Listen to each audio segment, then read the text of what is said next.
I have several collected editions on order and very excited to say that one of those packages has arrived. So in today's video, we're going to open this up together and see what I got. Check it out. Hey everyone, and welcome to today's video. Well, like I said in the intro, I got this package in the mail today, and I'm really excited to get this open. This is a collected edition. It's a Marvel Omnibus edition. I've seen some people order these things, and I guess they order so much that they don't necessarily know what's arrived on any particular day, but I'm not nearly that level of collector yet, so I know exactly what this is. This is an X-Men related omnibus, and I'm really excited to add this one to my collection. This comes from cheapgraphicnovels.com website, and here we go.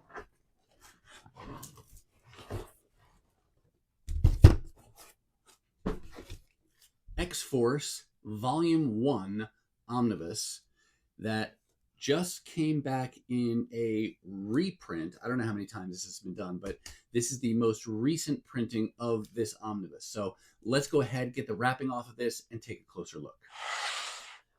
All right, here we've got the X-Force Omnibus Volume 1 out of the plastic wrap. Got a team image on the front cover there of X-Force. This is done by Rob Liefeld. And you can see we've got some of the main creators listed down here on the bottom, including Fabian Nicieza, Rob Liefeld, Todd McFarlane, Mark Pasella, Mike Mignola. I had forgotten that he penciled an issue in this collection here, and then John Romita Jr. On the side, we've got the X-Force name, creators, and an image of Domino. This is a volume 1. And then on the back, I like when you get this kind of thumbnail gallery of the covers of all the issues that are collected in this edition. So you can see we've got the end of the New Mutants Volume 1 era, and then you've got a collection of some annuals, a couple crossover stories that are going on there. And then we kick off with the X-Force Volume 1 with issue 1, and then work our way through and then kind of cap it off with this 2-part limited series featuring Cable. And this came out at least a few months before his ongoing series launched. Coming back over here, this is, I will say, the direct market cover. There is a different cover that is the standard edition cover. And I'll take the dust jacket off here. We'll take a look at the book underneath. But first, I guess here's the dust jacket itself. You got a little kind of synopsis on the left, and then some blurbs about the creators on the right there. And then underneath on the actual hardcover itself, you've got the X-Force logo, word omnibus. I think this kind of simplified style is what Marvel does for all of the ongoing series omnibus editions, as opposed to a event-related omnibus, which may have more of a wraparound cover or some other kind of special image. But I think it's pretty basic logo on the black for a series omnibus. And then you can see you got the logo, creators, volume 1 on the spine. And then in this case, just a blank back cover where sometimes you'll have a logo there as well, but nothing on this one. So let's go ahead and get this opened up.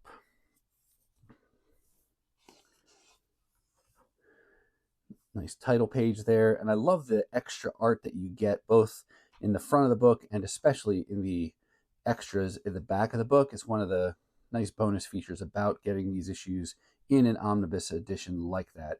You can see also gives us the summary of what's collected again. I guess just to lay that all out for you, we've got New Mutants Volume 1, issues 98 to 100. You've got Annual number 7, and then New Warriors Annual number 1, X-Men Annual number 15, X-Factor Annual number 6, X-Force numbers 1 through 15, Spider-Man, the adjectiveless Spider-Man, issue number 16, X-Force Annual number 1, and then Cable, Blood, and Metal 2-part limited series. Then you can see we've got all the creators that worked on these different issues, and then your table of contents. So starting off, once again, New Mutants rounding out the last 3 issues of that series. And they really do a nice job of bridging that storytelling from New Mutants and then that transformation into X-Force. And then you've got the kind of crossover that goes across the different annuals that you see here. And then down after that crossover, you've got where X-Force #1 picks up. And then we go on through and then conclude with the Cable limited series. This was a nice kind of the story so far type of narrative here to get you caught up on what's going on. And reading this, it just makes me laugh and reminds me how much of a soap opera the X-Men really are, with the complexity of the storylines and the intertwining narratives. And it's just kind of crazy. I don't know how anybody could keep it straight, but it was a fun little read to get caught up there. And again, just to be reminded at how kind of crazy comic books can get at times with the different storylines. But then you turn the page and boom, we kick things off with this very famous issue, New Mutants #98. Funny thing about this issue for me as a reader and collector, this came out in, 1990. I think this is February of 91 is what this issue is dated. So it would have come out then probably around December of 1990. It was my senior year of high school. I was reading and collecting comics at the time, and I was into some of the X-Men books. I was still into Transformers, which was still coming out for just a little bit longer at Marvel. And even though I was buying comics, I wasn't buying everything every month. I mean, hey, I was a high school student. I didn't have a lot of money, and I had other interests beyond comic books. And so my money was only used on certain select comic books. Well, the funny thing about this issue was that I had gotten up to, I think, issue 95 of New Mutants. And I do have issue 100 that I bought new from the comic book store. But this issue I didn't have. And the biggest reason was because I had heard about the introduction of this new character, Deadpool, and he just didn't excite me. It seemed uninteresting to me, wasn't going to have anything to do with it. So I said, I am not going to spend my dollar on that first appearance of this character that I don't care about at all. And of course, now in hindsight, I have to kind of laugh and kind of kick myself, because there's a part of me that says, it would have been really nice had I spent the dollar and gotten a copy for myself, paying cover price, or hey, to have bought a couple copies and that I could sell some and still have one in my collection.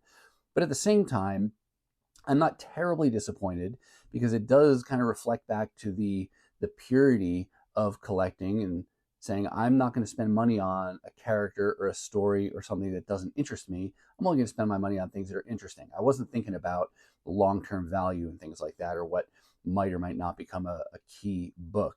But the completionist still would like to have this. So what I have done, and maybe you'll think this is kind of poor consolation, but I have gotten a facsimile of this issue.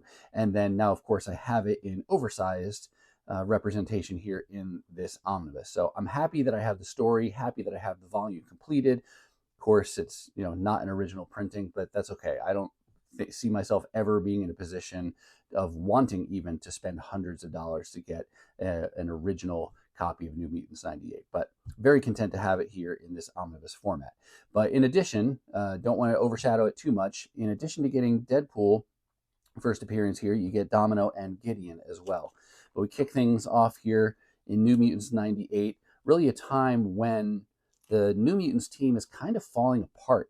You've got people who have left or are leaving the team. There are people who have, from earlier stories, have been either killed or hurt, or taken out of commission or captured. And so really it's a time of transition for the New Mutants. And Cable is kind of letting the old teammates go, those who are either gone as casualties or who choose to leave. And instead, he's trying to focus on building a new team. And then at the end of issue 100, they kind of, a transition's about to happen where he said, we need something new. We're going to be doing things and waging these various wars on different fronts. And it's not always going to be things that the X-Men proper would condone. So we're going to move our base of operations. It's been compromised, and we're going to go do what we feel it needs to be done, and be a force of change in the world. And so they named themselves X-Force. And it concludes here with this kind of teaser slash spoiler page of revealing the face underneath Strife. And I don't remember at this point what we know about Strife. If, for example, we know that it's a clone of Cable, I want to say we probably don't know that, just based on the way they set this up here, where it just shows his face, and then they say, hey, if that doesn't whet your appetite, we don't know what will. So I'm guessing readers are left to wonder what is going on. Why does it look like Cable's underneath that mask? But like I said, I don't remember exactly. But then from here, we go, and then we get cool Mike Mignola cover there on the New Mutants Annual number 7. And this is where you heard me mention that we get this kind of crossover couple of stories between a number of annuals over in the next, several pages here. But then if we fast forward, I think it's somewhere, that's a very cool page. Where is it? This is more annuals. Here we go. This is where we formally kick off X-Force Volume 1 with this very iconic wraparound cover, of course, supplied by Rob Liefeld. And this came polybagged, and you had trading cards, a number of different ones you could get with it. Of course, Deadpool card was the one that everybody wanted. I seem to wind up with more Shatterstars than anything else, but I think I've got probably almost one of each at this point. None of them are terribly valuable because there's so many that were printed, and you just find these in the dollar bins all the time. But we kick this off with X-Force number 1. And what's nice about this omnibus, or one of the things that's nice about this omnibus, is that you get a good number of these 2-page splash pages, and a fair number that are actually rotated, so they're done portrait rather than landscape.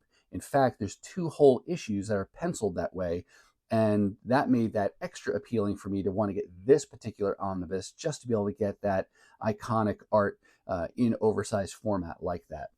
Loved Cannonball at this time. I was a big fan of his. And you just kind of flipping through here. Won't kind of belabor the point on anything, but you definitely get in the beginning of the 90s extremism with all the pads and the guns and the pouches that were so reminiscent of the time.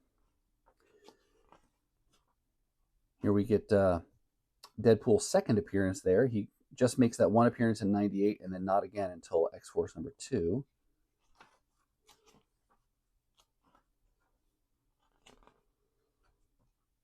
That's an iconic cover there. Always flashes me back to the 90s, seeing that Juggernaut cover. And he appears in several issues here with a crossover with Spider-Man and things.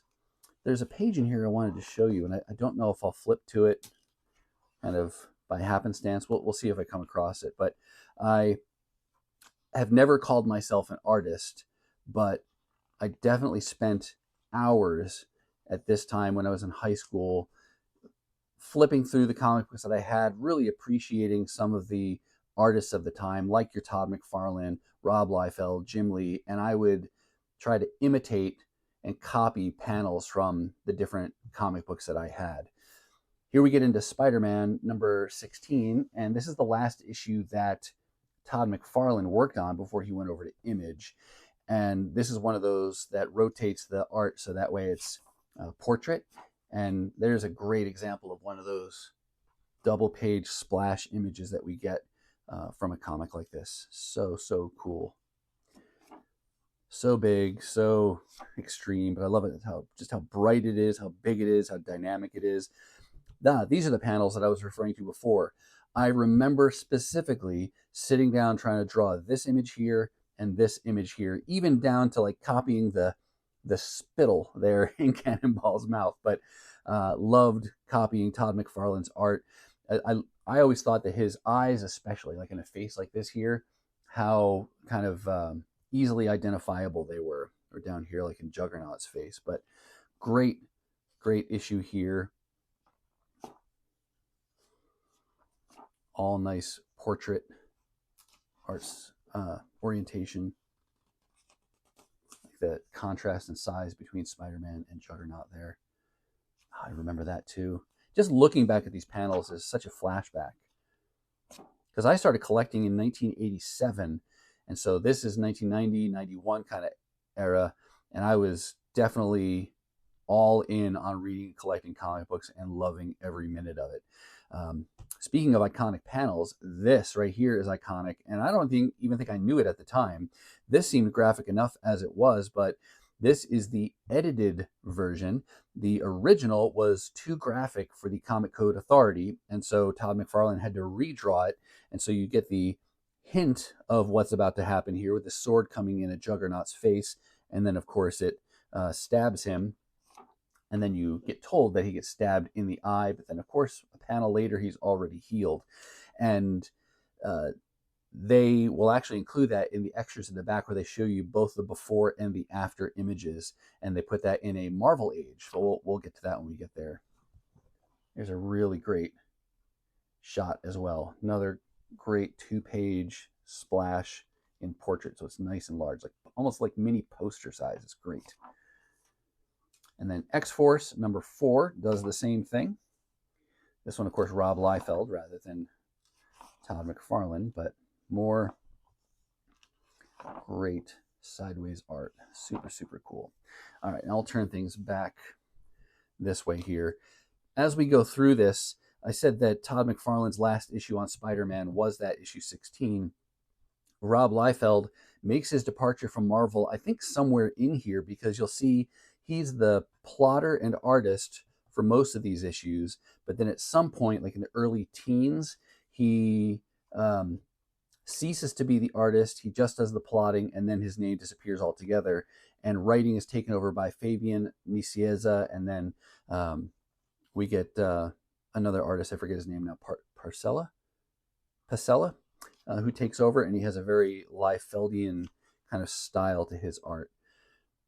I don't want to look at everything in here, but if we jump ahead to this issue number 8, this is the issue that I hadn't remembered, but gets penciled by Mike Mignola. You get kind of an intro, couple of panels here that appear to be Rob Liefeld, and then the bulk of the issue is Mike Mignola, and I love his style. And even though it's very clearly his art in here, it still looks so different, primarily because of the colors from something of his own work, like what he does in Hellboy, which has the much more muted colors. But love his style in just about everything he does. But he only did this one issue that I know of, and then you can see it goes from his art and then back to the concluding art there. Is that Rob Liefeld or is that Pasella on that? I'm not even sure. I'll have to check that later. But then we kind of keep going through here.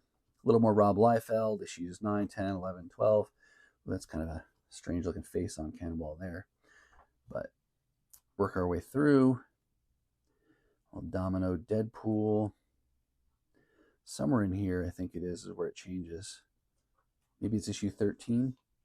Oh yeah, here we go. Writer, Fabian Nicieza.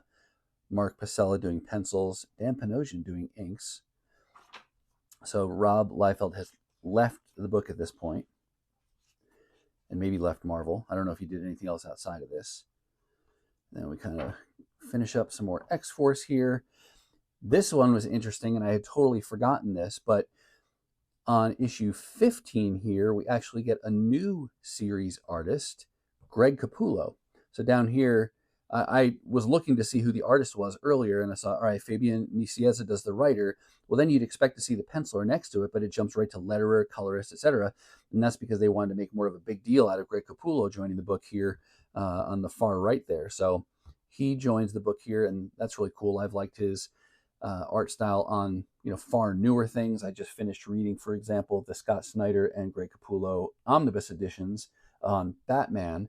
I'll admit that I only knew the superstar artists at this time, like your Jim Lees, your Todd McFarlane's, Rob Liefeld's, and maybe a couple others, but not a ton. So fun to look back and see kind of artists that I have come to appreciate, but to see their names on books as early as the early 90s and going back to like my early days of collecting. That's pretty fun.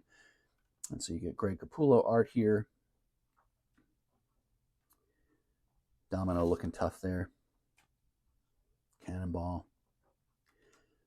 So then we wrap up the X-Force portion, and then at the end here you get this 2-part limited series featuring Cable, story called Blood and Metal.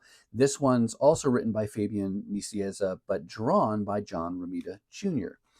So this was his first limited series that then eventually led into him having his first ongoing volume. And some more cool, very extreme 90s double splash pages in this limited series as well. Fun to have this in oversized format at the end here. Oops. All right, so we'll kind of get through this, and I'll show you a little bit of the extras at the back here. That's so extreme. I love it, but you have to laugh at it too. Look how small his head is. I don't know how he can move. Anyway. All right, let's get to the back here. At the back,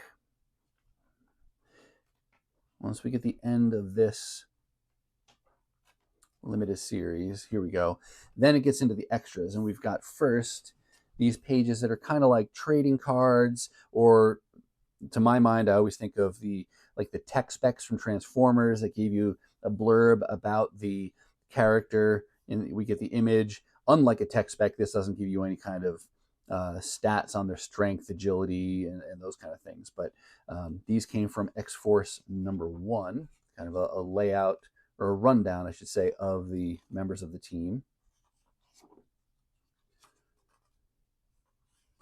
And it's funny, Shatterstar, I often incorrectly call him Shattershot, which is the name of a story in X-Men. I don't think it's in this omnibus, but I think that was that in some of the annuals?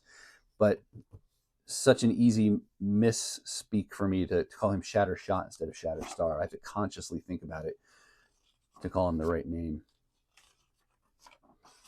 All right, and then here's that Marvel Age I told you was included in here.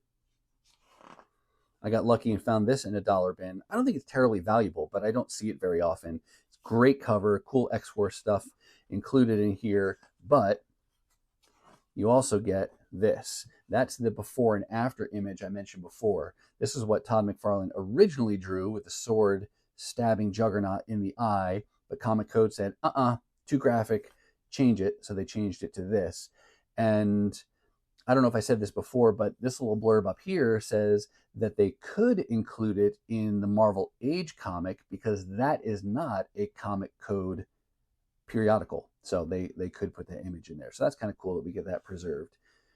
And then I mentioned the poly bag that those original issues #1 came in. It looks like a photograph.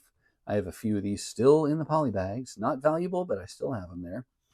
And then these are those different trading cards that you could get in the poly bag.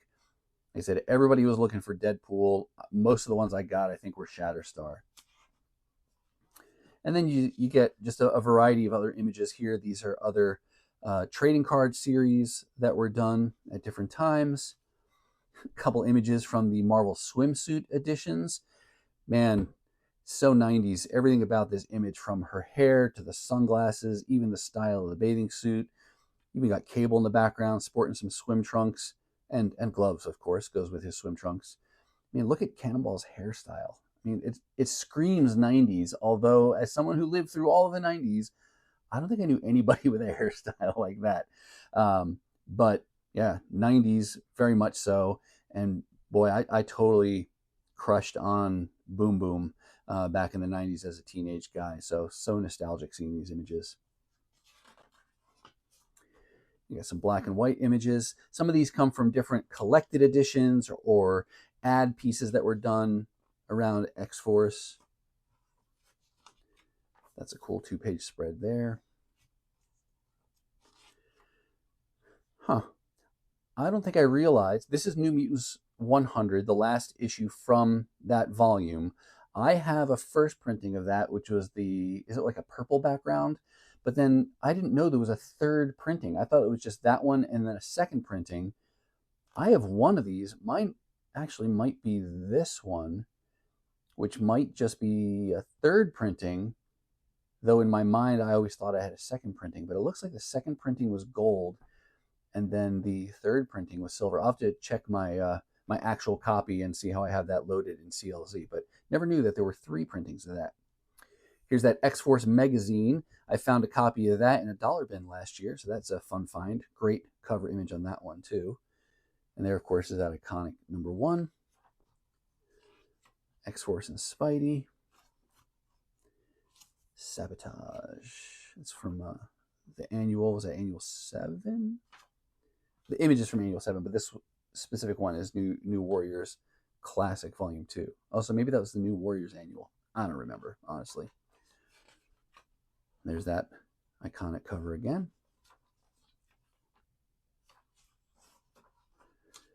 This image, I think, is the one that gets used on the standard edition cover of the omnibus. And then there, of course, is that direct market cover on the final page of this one. But there you go. That's the end of the omnibus. Really happy to add this one to my collection. Very nostalgic for me as a collector from the 80s and 90s. So really nice to have this era of X-Force collected in oversized hardcover. All right, that's going to do it for me, and that's going to do it for this look at the X-Force Omnibus Volume 1. If you like this kind of content, I would ask, please give the video a thumbs up, hit that subscribe, and ring the bell for notifications so you'll know the next time I upload a video. Now, if you're not quite ready for the YouTube fun to stop, I have hand-selected a couple videos here for you to check out. As always, thank you so much for watching, and I'll see you next time.